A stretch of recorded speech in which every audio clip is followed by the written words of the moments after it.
Welcome back to Mystic Fix. Next, we have author Connie Zwieg talking about the shadow self. Welcome, Connie Zwieg, to Mystic Fix.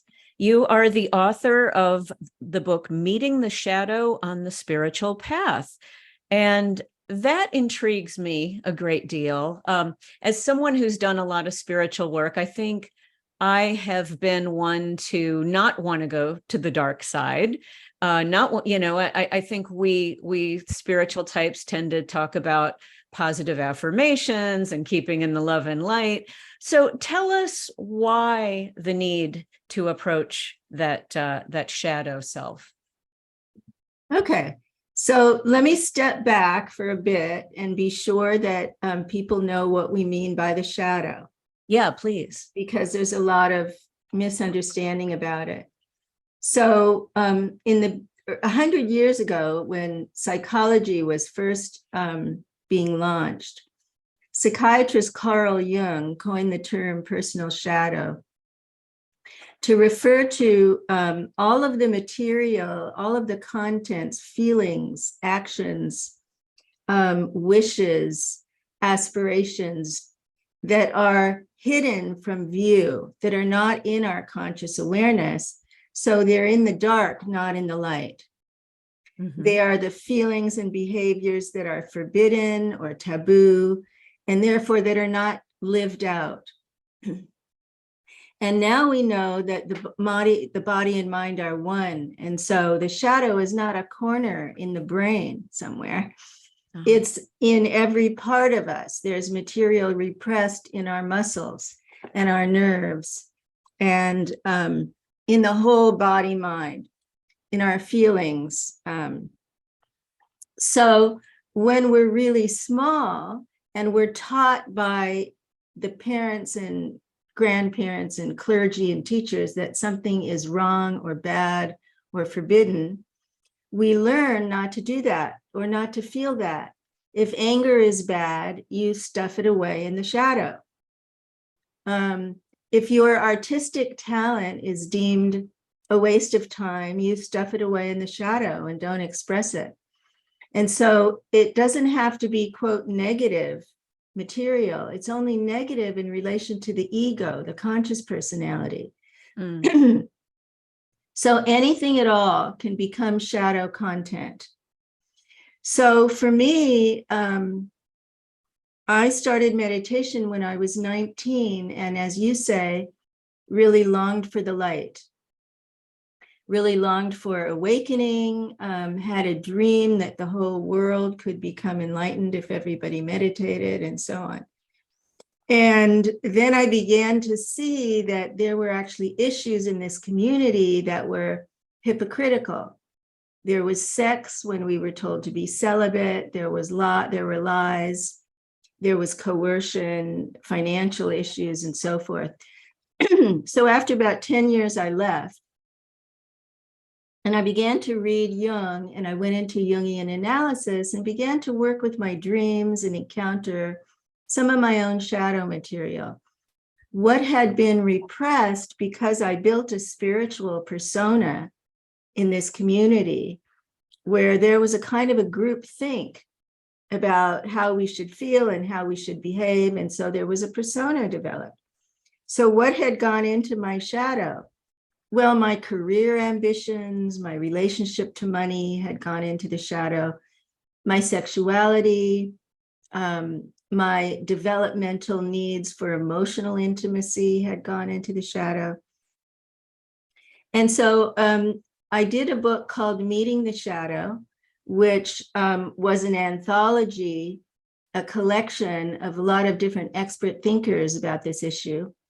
And then I returned to graduate school and to get my doctorate and did a book called Romancing the Shadow, which was an authored book about the method I discovered of how to work with shadow material, especially in relationships.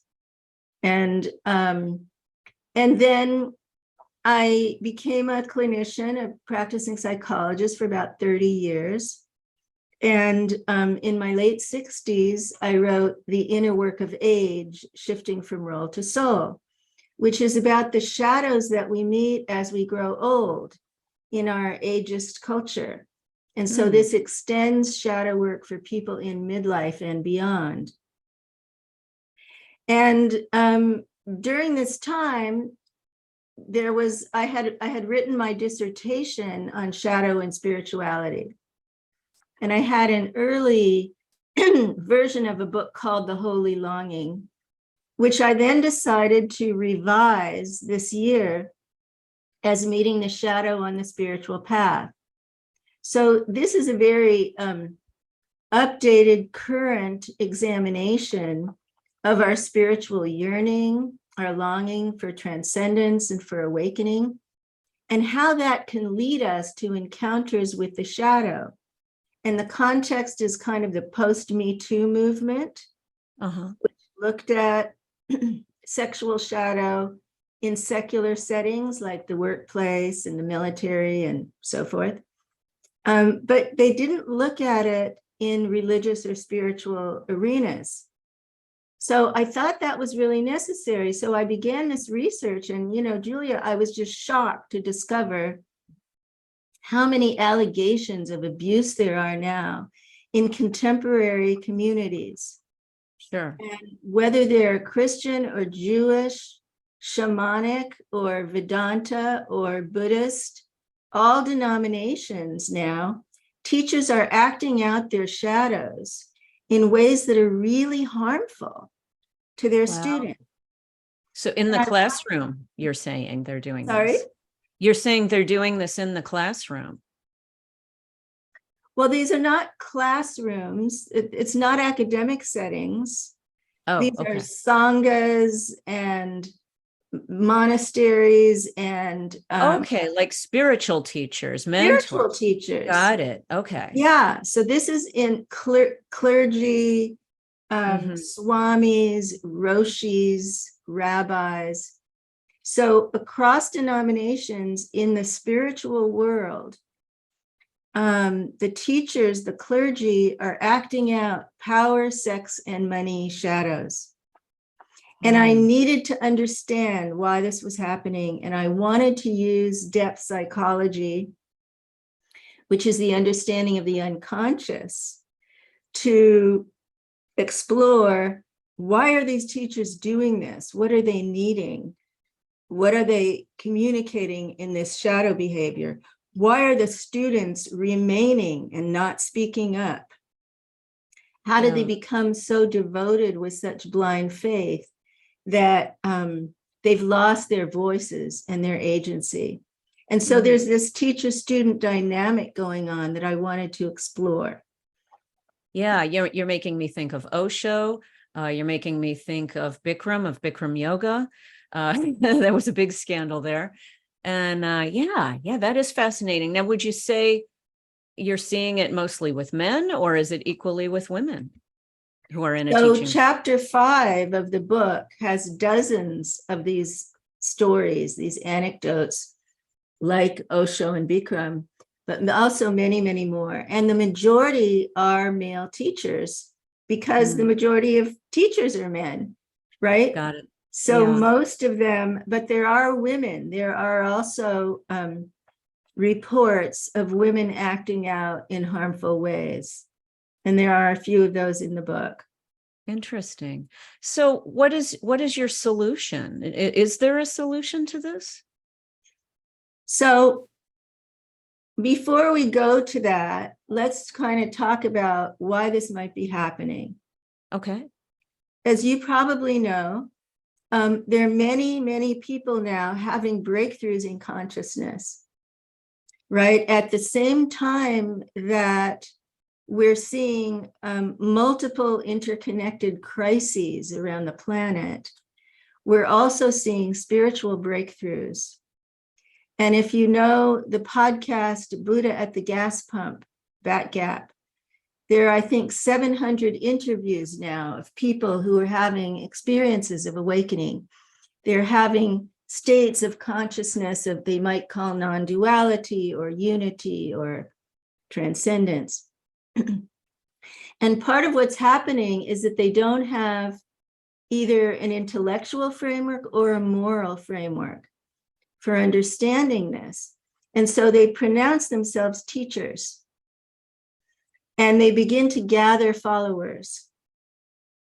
And they haven't done emotional inner work, many of them. So they haven't really understood their own unconscious processes, their motivations, and their wounds. And they don't have training in moral development. And I would go so far as to say some of them are sociopathic, which means they don't have conscience. And if you read these stories, you can see that that's the only explanation with some of them. But they're not all sociopaths. Some of them are very narcissistic, meaning that their self-centered needs take precedence over everybody else. So if this is the case, if these folks are having spiritual breakthroughs, but they're not emotionally developed and they're not morally developed, then why is it that so many people are flocking to them and obeying them and devoting their lives to them in some cases, right? And going off to secret communities in isolated places with them, because that happens a lot, so that they're out of view. Each of us has early unmet childhood needs that we carry into adulthood. For some people, it's the need to belong. And that's the biggest force that drives them to join a group or community and feel special and feel belonging and feel less isolated. For some people, it's the need for certainty. They can't live with certain kinds of uncertainty or paradox or not knowing. And so they want someone who knows, who tells them what to do, who has a higher level of consciousness, who they believe can do no wrong. And so they become obedient and in some cases childlike, and, you know, give a kind of blind faith to this idealized parent, we could say. So in psychology, we talk about projection, which is a mechanism by which we unconsciously attribute something we don't see in ourselves to somebody else. So in this dynamic, we might attribute compassion or wisdom or enlightenment or spiritual advancement to the teacher and think that we are lesser, we are inferior, we are less evolved, subordinate, whatever it is. And that dynamic goes both ways. And the teacher begins to feel, some teachers are carrying that projection, that adoration from thousands of people. In India, from millions of people. And so what happens to that teacher? If that teacher is born into a lineage where he's told he's special, let's say he's born as a Rinpoche in the Tibetan Buddhist tradition, or he's born as, you know, the incarnation of a guru in India, then he already has a certain ego identity. And then all these people, right. So that's what we call ego inflation. And so if the ego in the teacher is not in the proper place in the psyche, and it starts to become inflated, that teacher begins to think he's immune to consequences. Wow. And he's entitled to sit on a golden throne, to tell people what to do, to criticize and shame people, in some cases physically abuse people, in some cases sexually assault men and women, because the psychology has not been explored, the morality has not been taught, and so the teacher gets caught up in, and most of the teachers are isolated, they don't have peer support, they don't have anyone they can talk to. So they become really trapped in this projection.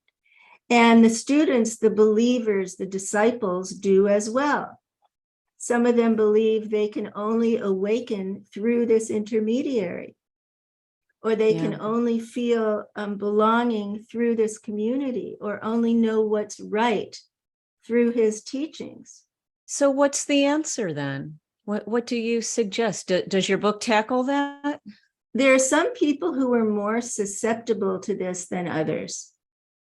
Some people's psychology leaves them more susceptible to this. And when there is real abuse, like sexual assault or verbal abuse or financial coercion, I just had someone tell me that his teacher had started out asking for tithing and then asked people for a portion of their salary. And then now he's asking people for, when the family dies, for their whole estate, turn over their estate to him.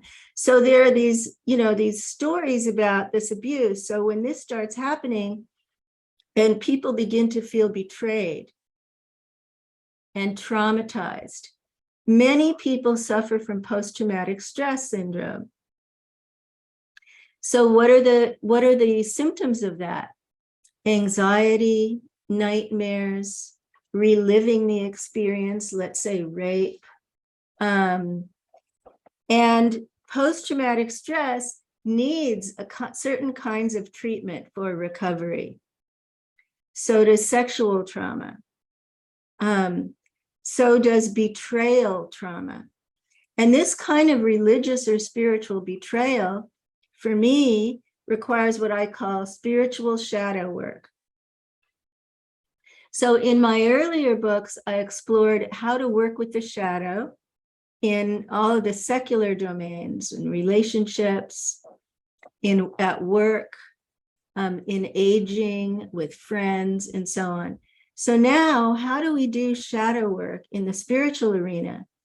If we have post-traumatic stress, if we're in a teacher-student relationship and we don't know how to leave, or we don't know if we should separate from the teacher. And for me, this is a very individual decision. I'm not prescribing. This is not a book about cults where I'm saying this is all bad and you just have to get out and go back to the conventional world. That's not what I'm saying. There's tremendous value in spiritual communities, and many of these teachers transmit a lot of wisdom, timeless wisdom, compassion, beautiful practices that can give us spiritual experiences. So this is not all good and all bad. And that's one of the reasons it's difficult to leave.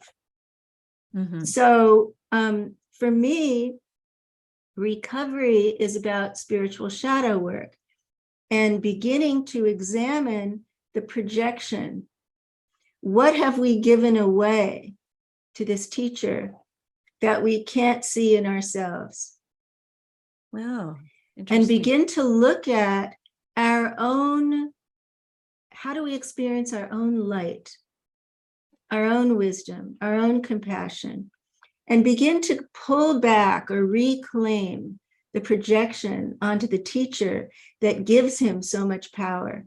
How do we begin to reclaim our beliefs, our critical thinking? Because if we have surrendered independent thinking and allowed ourselves to kind of join a group think, we've buried our doubts in the shadow. Oh, we've buried our fears, right? Yeah, we've buried any critical thoughts in the shadow. And to begin to let them bubble up and ask ourselves about them. And it might come with some anxiety, but this is part of the process. And then our authentic feeling, because in spiritual communities, we bury sadness. We're not supposed to be sad if we're meditating. We bury anger. We're not supposed to be angry if we're good Christians or good Buddhists. And to begin to allow the repressed feelings to surface and the relationship to the body and the body's wisdom, gut instinct. So if we repress our gut instinct in these situations, then we haven't allowed our body to tell us where there's danger. Right. where Well, there's a message from our body that we're not getting. mhm. And to begin to reclaim our agency, our capacity to act on our own behalf. How did we lose that? How did we silence ourselves? Yeah, How such did an we? important question today. And I know so many people are, they're afraid of being canceled and for just having an idea that's different. Connie, Yeah. we are out of time, but Connie Zwieg, your latest book is Meeting the Shadow on the Spiritual Path with Inner Traditions. How do people find you if they want to connect with you? So ConnieZweig.com has all my workshops. If you're interested in reading Meeting the Shadow on the Spiritual Path, learning spiritual shadow work in community, I'm organizing free online support groups to read the book together and do practices together. And if that interests you, you can email me, Connie Zweig, Zweig, @gmail.com. Just please put spiritual shadow work group in the subject line and give me your time zone, because these are organized by time zone. Please don't send me a long story. I just get too much email. But I will connect you to other people in your time zone and help you to organize a group to do this work. Oh, that's fantastic. That was author Connie Zweig talking about the shadow self. Stay right where you are because we have tarot cards coming up next.